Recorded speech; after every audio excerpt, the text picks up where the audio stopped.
Welcome to the Vault Podcast and Reviews, where music still matters. You can check out all our shows at YouTube, iTunes, Stitcher, and Podomatic. Please rate, review, and most importantly, subscribe. Also, make sure to check us out on social media, Facebook, Twitter, Instagram. And if you like what we're doing and you'd like to contribute to help us keep the show going, check out patreon.com/thevault. We've got this reputation for mispronouncing band names all the time from other countries because we're, in the middle of the United States. We're going to probably butcher a lot of this. I don't even know how to pronounce this album.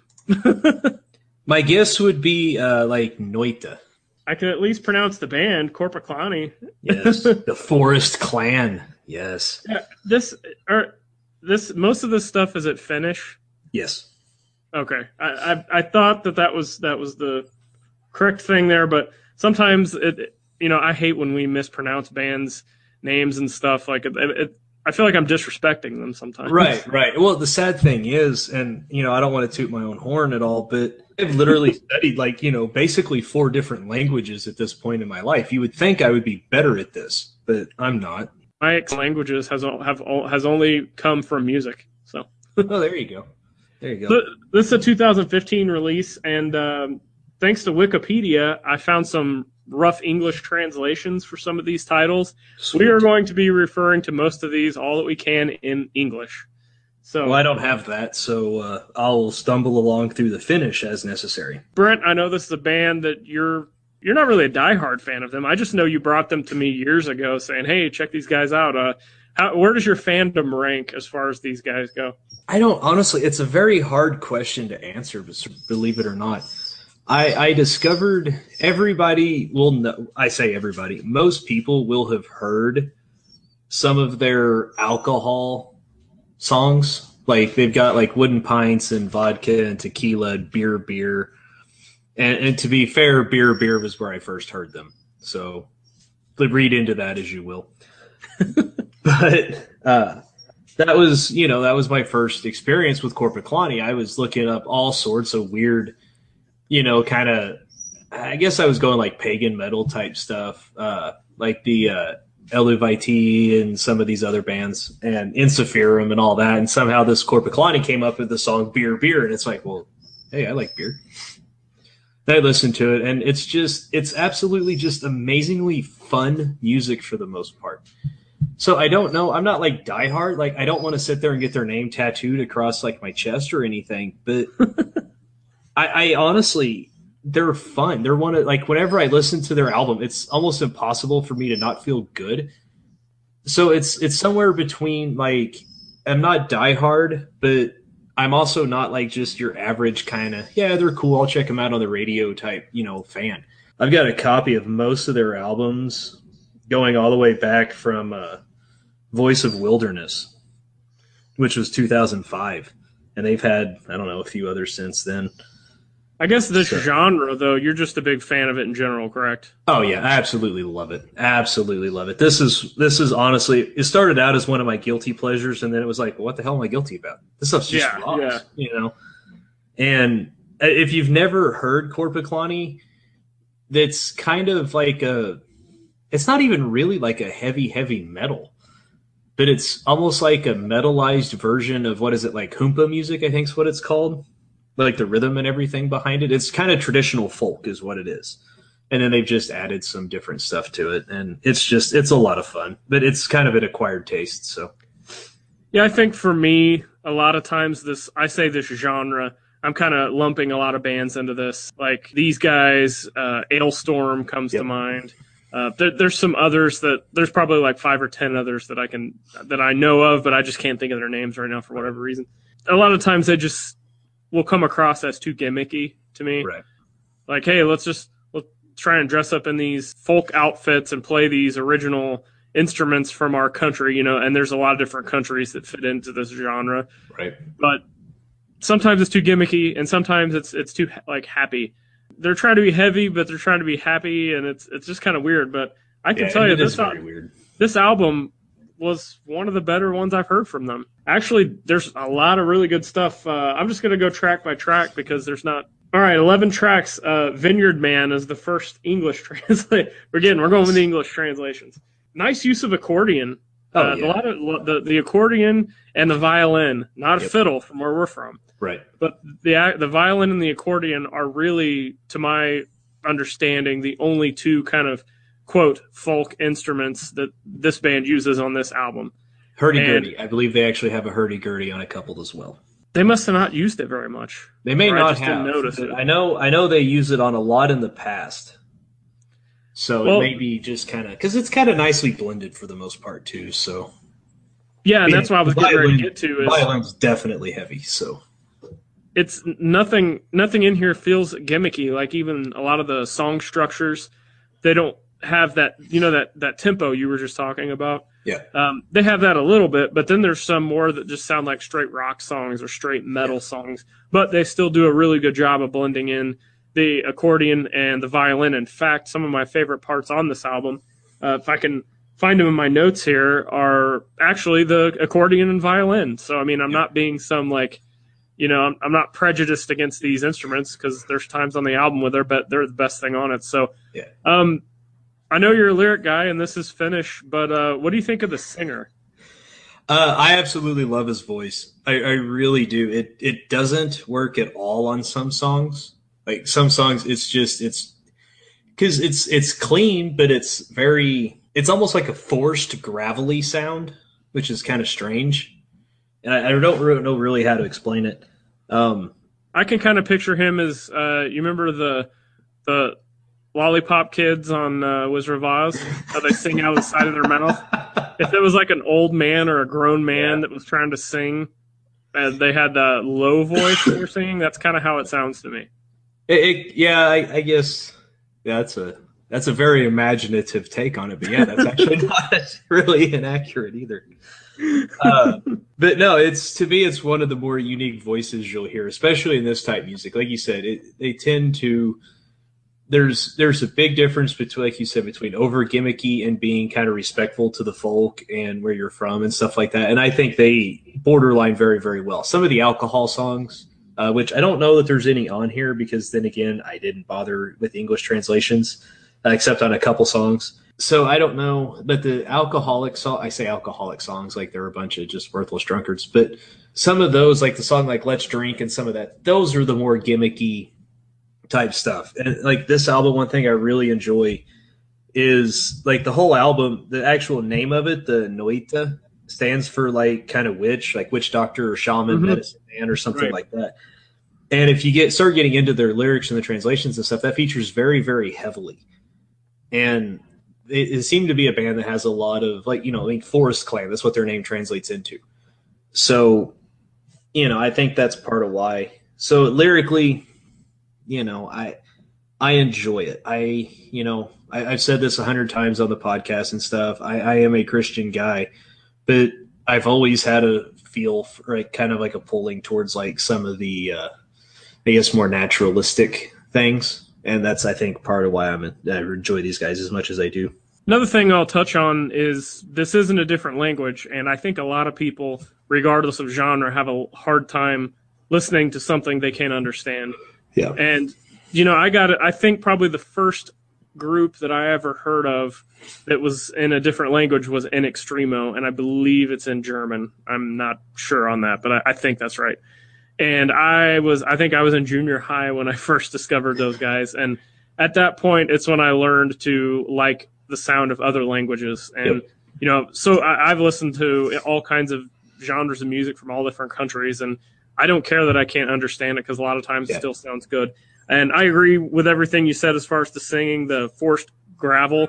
It doesn't sound as forced to me, but it just fits. I mean, I don't know any other way to put it other than it just fits with their kind of style. Yeah, I don't mean forced as in like, he's trying to force a sound into the music. That's not what I meant. It's just I don't know that his voice is naturally that gravelly, and that's gravelly. Well, it wouldn't surprise me.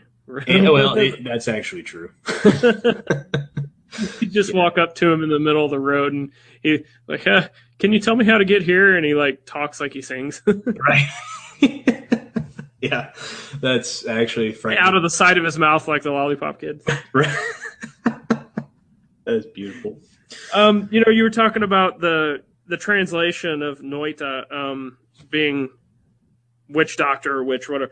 Witch's Tomb was like one of my favorite songs on here. Which one was that? Oh, Limbo. Was that Limbo? No, it wasn't Limbo. No, that was good too, though. Yeah, Limbo was that was really good too. Man, this is interesting doing these it's English the translations. or whatever, isn't it? It was towards the end. I think it's the like Amen Hata. Maybe. I believe that was it, because the video for that is actually very trippy. Did you watch the video? Yeah, that's the one. That's the one. Yeah, because I had the video of it. Yep. Yeah, the video is really cool. Though, and then the song right before that, "Spring-like Cradle from the Village," good overall. There's some witch in me too. That's, I believe, the second to last track. That is about as classic metal as it gets. I mean, super catchy riffs, not gimmicky at all. So, they've got excellent mix of sounds here between the authentic folk stuff, and then they've got the straight metal stuff, and they blend the two together. Just good mix overall, and this is one of the albums from them that actually stood out to me as being one of the better ones. The the 3 songs I mentioned, those are the ones that really stand out to me. A couple others, I wasn't a fan of, but they weren't bad. And they weren't really annoying to me. Remember earlier I was talking about how sometimes I don't like it because it's too gimmicky or it's too happy, and like, I'm going to do like a jig to it and do like the Popeye the Sailor Man dance or something. And like, I didn't get that with this. I mean, I could see like how it would make you feel in a better mood. This is not downer music whatsoever. Yeah, no. And you may want to dance a jig, and that's fine, but it's not overly forced happiness or cheesy or anything. It's just fun. I mean, I think fun is about fun and awesome metal, good times, rock. I don't know I'm just trying to think of all these key words to further describe the sound. But what else do you got before we jump into the negatives, or what negatives do you have? We'll just jump in. As far as negatives, it's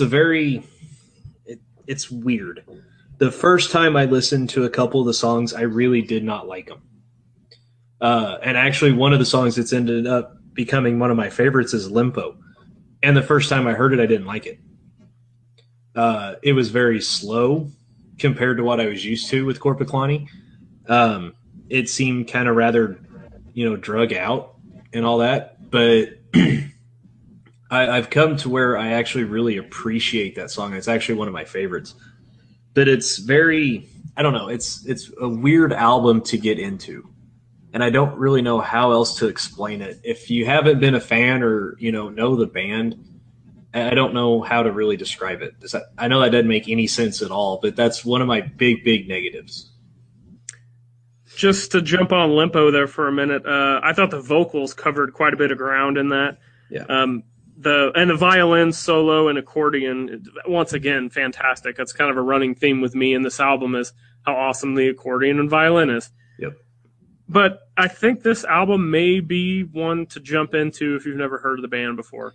For me, this album was a little bit easier to listen to than some of the other ones, which were maybe even more folky, if that makes sense.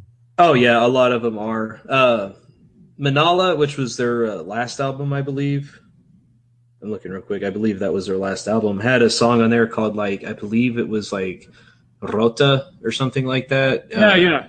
I remember that one. That is as catchy and poppy as can possibly be with this band. And then the rest of the album though is not that way at all. So yeah, it's a lot of their stuff, like Voices of the Wilderness, which was where I really got into them at, it's actually in English. It's they only did 3 or 4 albums where it's all in English, or mostly all in English. And that's a very hard album to get into. Yeah, it's got Beer, and it's got Happy Little Boozer. You can see why I got into this. And, some stuff like that. But then it goes into Spirits of the Forest and everything. So it's very, very awkward. And like I said, the band is so hard to pin down and describe. It's just, you have to jump in, you have to listen to it. This one is probably overall their easiest, like you said, but it's still, to me, it's a hard one to get into. But it probably is going to be the least folkish of all of them. Yeah, I think that's pretty accurate. And I mean, when you have a band that kind of does different things, anything is going to be. I mean, it'd be like me saying, well, the latest Dark Throne is easier to get into than Transylvanian Hunger. I mean, come on, they're both going to be hard to get into for your average person. Yeah. And I think that's what we got here, but we're both in agreement that, yeah, this is one to check out if you've never heard. And then if you like it, you can go back. And the production on this, picking up especially the violin and the accordion, done very well. A lot of times these European folk metal bands, I'll just call them that, they have a lot going on. Like, they almost try to do too much. And a lot of the instruments get lost in the recording. And I don't think you really have that in this. So as far as my negatives go, really, it's I don't have a lot. I mean, it's a solid album overall. I can't say there's maybe one or two songs that I really wasn't a fan of, but I can't say that they were bad. Right. So, and then I've got 3 or 4 songs that stand out. So out of 11 tracks, that's almost half the album. So that's pretty good. Anything else before we jump into the rating? Well, I do have to get your take on one song on here, and I'm sure you know exactly which one I'm talking about. They perform a cover of a very popular song of a few, decades ago, I guess? Yeah, that's sad. I was curious I know, right? I was curious what your take was on that one. What is the actual name that not the English translation? Because it's so funny. I believe it's actually Joni or Joni. Yeah, I think it's actually Joni. So right. Joni is apparently a cover of Moni Moni, which come on, if you guys like 80s music, you remember that song. Yeah, it was actually pretty good. I enjoyed it. I loved it. It was a little bit different, but yet they kept it close enough which you knew what it was. Yep. And a lot of times these bands like to cover an 80s song. They're going to pick something like Billy Idol, Rebel Yell, or something really popular. This was popular, but it's still, I don't hear a lot of people doing cover of this one. So. Right. Well, and honestly, in all fairness, the fact that they covered that song should really tell you all you need to know about the band. Yeah. All their drinking songs must have caught up to them. That's what right. Right. But it's just the fact that they pulled off a Finnish cover of Moni Moni is, to me, I think, just absolutely perfect way to describe them. So if that seems enticing to you at all, definitely check it out. 1 star being the worst, 5 stars being the best. What do you give this album? I have a feeling I'm going to give this a lot higher review than you. It's not perfect. It's, like I said, I didn't like it the first time I listened to the first 3 or 4 songs. I didn't care for them. But the more I listen to it, the more I enjoy it, which is kind of par for the course with me in this band. I'm teetering between a 3 3/4 and a 4. I think I'm going to actually go with a 4 just because I enjoy the music that much. It makes me feel good when I listen to it, and I'm always happier afterwards. You've heard my thoughts on some of the other albums from this band, kind of hit and miss, whether I liked it, whether I didn't like it. So to kind of put it in perspective, how much I did like this one, it gets a 3.5. Nice. So that's a 3 3/4 average between the two of us. Very, very easy to listen to for being a foreign band. You don't know the language. Maybe you don't like the accordion, which are crazy if you don't. Exactly. But just really solid album overall. Yep. If you're going to check out an album from this band, start with this one and then work your way back. Yeah, and definitely. It might be something like with Dimmu Borgir, I can tell you them for sure. We started off with them later on, and then I went backwards 3 or 4 albums and ended up liking their older stuff better. That may be the case with this one. Brent, do you like their older stuff better than this? Oh man, it's honestly, it's hard because, like I said, it's once you start listening to it, the music's so varied, but it's so similar that it's almost hard to. And then you start throwing in the Finnish language and stuff, and I forget which one goes to which album and this and that because none of it's in English. My favorite album is probably still Voice of Wilderness, just because it's got a couple songs on there that I really just thoroughly enjoy. Which, if you want to check those out, it's Cottages and Saunas and then Spirits of the Forest. I think those 2 songs are fantastic. Yeah, I would say this is one of their better ones as far as I've listened to. I know a lot of people consider Carcello, which was the 2009 release, one of their big masterpieces, I guess. I haven't really sat down and got into that one real hardcore. But I mean, there's good stuff on all of it. But yeah, I would say start with the new stuff if you like it, especially if you like the folk elements. Start going backwards. One of them I would not start with is Tarviscanto. That one is so hard to get into because it's almost all folk type music. And it's a blast once you get into it, but it's a very acquired taste. So there you go. Check this out, and then go check those other ones out if you like this one. And also check us out on social media, Facebook, Twitter, Instagram. Subscribe on YouTube, iTunes, Stitcher, and Podomatic. And until next time, see ya. Peace.